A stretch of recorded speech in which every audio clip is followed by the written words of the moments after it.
pesi mbote na bandeko na ngai balati tous ta télévision tout pe ba congolais nyonso bazali à travers le monde bandeko ya Brazzaville ba sud-africain ba ivoirien ba malien ba nigérian ba nigérien ba camerounais ba centrafricain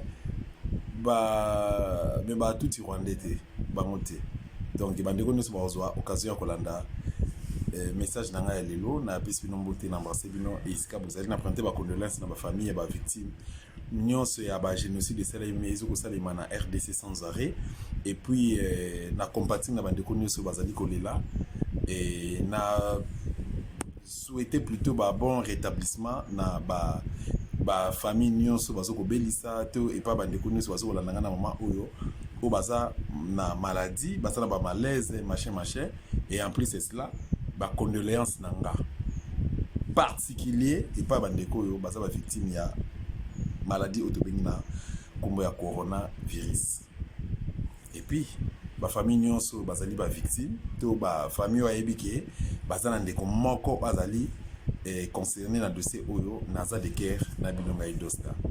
Ce qui est vrai et sûr né nazoloba comme d'habitude maladie oyo ezali bandeko nanga tous à la prudent ensemble tous à la même morale tous réfléchir de la même manière et puis tous jouer plus na prudence parce que manière oyo ba tenant du pouvoir tu peux bandeko oyo bandeko gouvernement congolais baso communiquer likambo oyo et mutako piquer crise pas kufi kaka na koyo ka yango kaka boy communication eza malamu te. Vous imaginez que gouvernement na bango eza na ministre ya média pe communication mais le monsieur en question azali professionnalité dans ce sens là il a du mal à communiquer. Bandeko na biso corps médical tozongi pas ministre ya santé eteni boyebi ndenge a jongla ki pona situation oyo basu dossier ba politiser yango pona mbongo ba intérêt égoïste pona mbongo vous voulez sacrifier tout le monde bobo kucha psychose moko na mitu ya ba congolais pour que bobangisa bango et puis bino bo bénéficier na ba mbongo oyo bino bozo ko calculer ko zwana.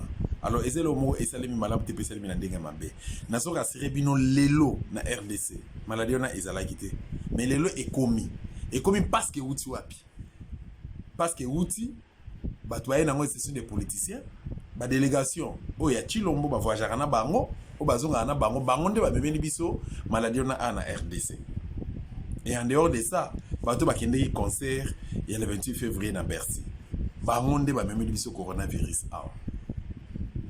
Et il y a des ceux oyo bakota qui avant pendant tina mo ya lelo ba contrôler qui ba monter.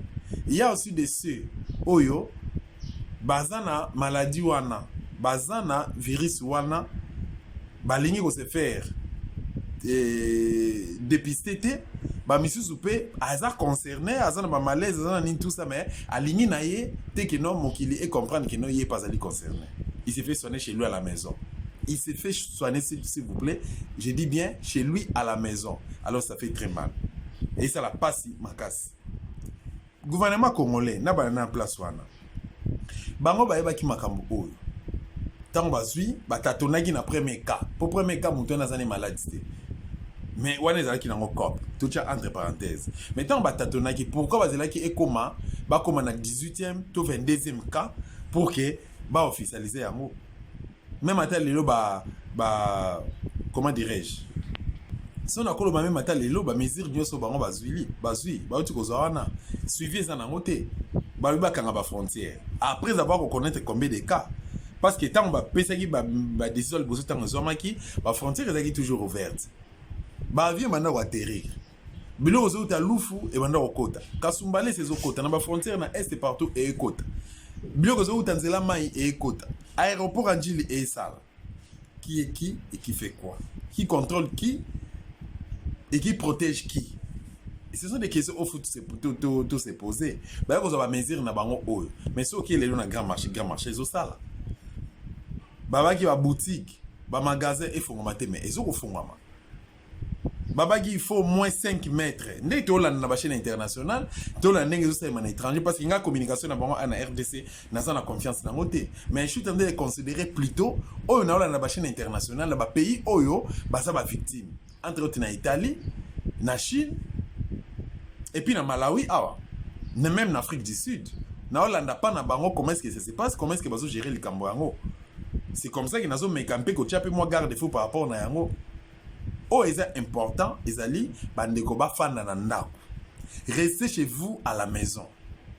Restez s'il vous plaît chez vous à la maison, yango des solutions. Kolbate ki non na ke koteka, na ke musala, na ke cop, na ke rendez-vous, na rosukola maboko. Eza solution te parce que tant rosukola maboko obosa na kaka.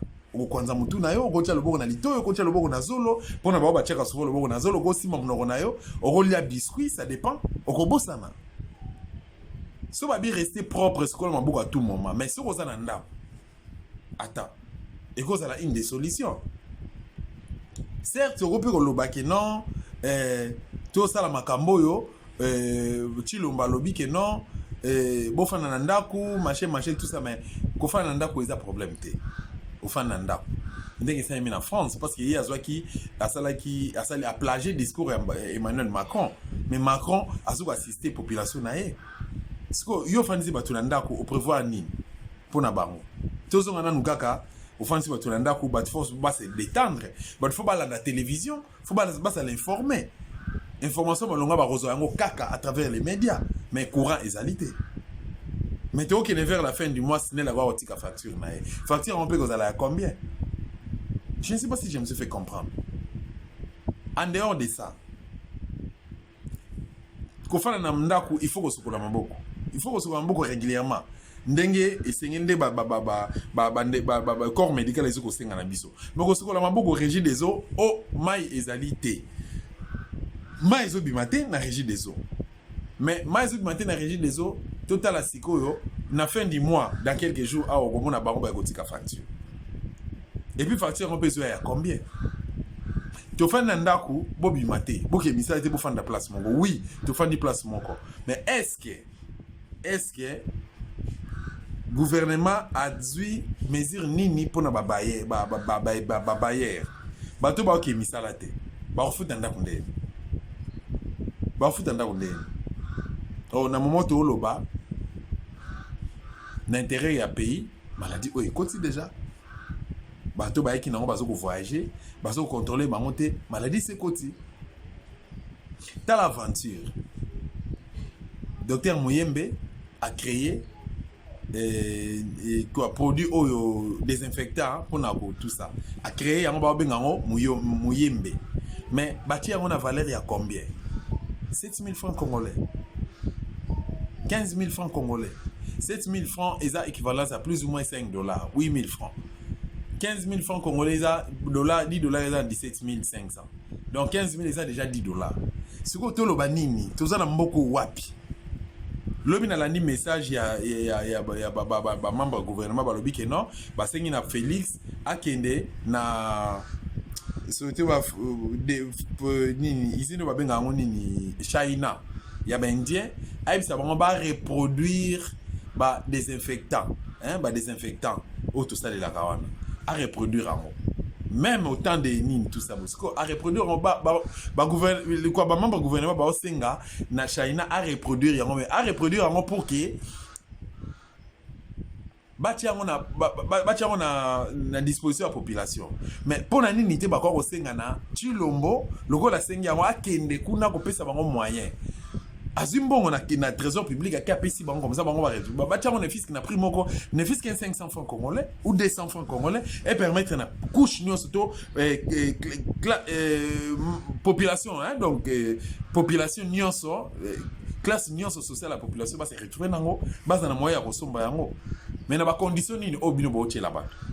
China ko reproduire yango a tiens on a à la portée la population admettons na 10 000 francs congolais. 11 dollars population aux ambongo. Population zo tekate azo travailler aux ambongo wapi. Lelo na tamboli na ville à Kinshasa ça fait une semaine. Bato bateka ba Congo bololo. Bateka matiti oto benga na kombo ya sinda na français ba benga ngo citronnelle. Bateka matiti moko ba Congo na kanti ba ko ba na kombo ya bulukutu. baoteka matiti na kombo ya lumba lumba, baoteka citron. Donc boulou kutwana ba eteka makana valeur à 1000 francs. Même pas $1, donc moins $1. Mais les autres comme la valeur est à $2. Donc 3000 francs congolais. Si on a ceux qui va le battre quand même 100 francs congolais, donc n'a pas centime. Mais le si on a une partie, bah on a valeur à $1. Moi partie bâtiment et tout étoffe moi il y a matiti on a $1. Lumba lumba était camaraté. Mais lumba lumba ba luba ba yebi ngo onde balambela ba so na blo na bonga chibao lelo ezote kama na valeur ya $1. Lumba lumba matisi lumba lumba na so tamol na ba cité na bazamba omona ngo eza na ngwana ofele. Citron auto sombaka na centime 1 centime. Citron moko moi babenga ngoni quoi fruit moko ya citron. To so on a valeur à 1 centime, ya quantité ya bien. Mais le lot a été comme $1, s'il vous plaît. Si vous avez une question que se poser, est-ce que ministre de la santé, gouverneur à ville, topé ba membre de son gouvernement, bazo ko protéger population ndengeni. Bato abi que no pour combattre maladie na faut la Congo bolo. Faut que la matiti on na otanga wana. Mais na dose nini. Pourquoi vous exposer la population, vous n'arrivez pas à prendre une décision qui permette que la population a la protéger? Pourquoi pas? Pourquoi pas? Pourquoi pas beaucoup de mesures moko boke no bomoni bato ba oteka bloc wana soit bobi sa bango boteke la bango kanté bobi sa population oh lingo mais la quantité bo. Pourquoi exposer tout le monde? Donc un médecin ba comme ebili mutu no sa comme muta domaine. Tout ça c'est éteigné. Ministre de la santé ça profane, il n'est pas professionnel. Azaki parce que Azaki na autorité, il y a communiquer, tu as gérer les cambo oyo en tant que médecin na qualité na médecin azana na comment dirais-je azana il n'a pas cette facilité là, il y a qu'orienter population na e tala comment à exposer bateau. Tout le monde a se faire médecin, tout le monde a se faire comme ça la auto traitement. Na matiti oyo végétal oyo matiti oyo indigène oyo to ebi même pas ba dose o bato melela kayango ko banga esa la population a comme consommer n'importe quoi a mélanger n'importe comment et à n'importe quand to ebi te ba répercussions aux alanines pendant qu'on protéger la population na bisoté. Et avec tout ça tout le bakenom nous avons un président de la République, nous avons des autorités des autorités dans ces pays. Tout ça na bateau bako défendre cause to pe réseau ya peuple congolais. Non, to linga mboka na biso, to linga pe population na biso, to luka pe ko épargner bango. Nga na osenga eloko moko. Peuple congolais to se prendre en charge. Si on a dit que tout se prendre en charge, c'est en tout et pour tout. Pour nous remettre fin à la dictature, à l'occupation, pour nous remettre fin à l'infiltration, pour nous remettre fin na complot oyo bandeko na biso ba congolais bazo ko sala pona ko faire chier bandeko na bango to pe bana mboka ezo dépendre kaka na biso moko to luka ko éviter ba makambo oyo oyebi ke likambo neza mabe mais nazo ko sala yango nanko oyebi ke tel azali sécurité mais nazo soutenir rien nanko ce n'est pas bien. Maladie wana coronavirus ezali microbe wana eza virus wana eza, ça c'est vrai, mais solution pour nous se protéger ezali ka kofanda esika moko. Pour nous se faire dépister, il faut en avoir $20. Est-ce que la population congolaise, bah si tu es un Congolais, le bazan a $20 wana. Pour que vous sa test. Pendant que tu vas travailler, bah tu travailles na salaire ni. Et tout ces derniers tout le mois de février, mois de mars, ils ont un problème pratiquement. Bah salaire bah foutre na salaire à combien? Est-ce que le salaire à moi ezali 15% peut passer à l'ongoli na kati va salaire à fonctionnaire. Et ça la moyenne au muta ko se faire dépister. Et si ka oyo ba bongisi moi centre mokena ba tu ko bongisa wana, et ça ka rapona ba membre gouvernement, ba sénateur, na ba député, peut-être na ba famille na bango. Si ko petit peuple a regoza traitement na wapi. Ce qui petit peuple au bakangio famille tel to mais c'est tel to citoyen tel azali victime et lokwana il faut bazoye ba isoler bazoye ba kikotika na njili kuna na njili traitement exact suivi exact boy bisanga bozo batu ba ucha bango ba candidat liwa on na ba pays musu to mona keno esika moto pe na makasi ya même décès o bazoko bika nango il y a décès o bazoko bika nango pona nini irresponsabilité continue ko primer et pas ya ba tenir du pouvoir quand il Congo démocratique. Pourquoi il faut que la population soit la victime si na niveau là? Pourquoi il faut exposer bana mboka? Pourquoi tout ça? Pour nini? Pour nini vraiment? Bolobi ke non, bana bakanga école. L'état kangi école. Bana bafana na bandako. Oui, tant mieux. Si qu'on retard il y a 1 mois, 2 mois oyo, comment est-ce que bako récupérer yango? Déjà aventure au bino bosala qui a gratuité, botela ki bagarre de foot, bana enseignement suivi eza les sociétés. Et comme il y a madofolo, et comme il y a bongo kaka. Il y a si ko bana bafana ndako pendant 1 mois, 1 mois et demi, tant ba ozonga na classe, est-ce que vous récupérer bango? Tout à l'heure ba pays mususu. Internet ezo jouer rôle nango. Bino boko pe ko sala bobi ke no bo ça va d'accord boki bo sololi. Bo sololi na ba réseau, ba réseau o ya communication.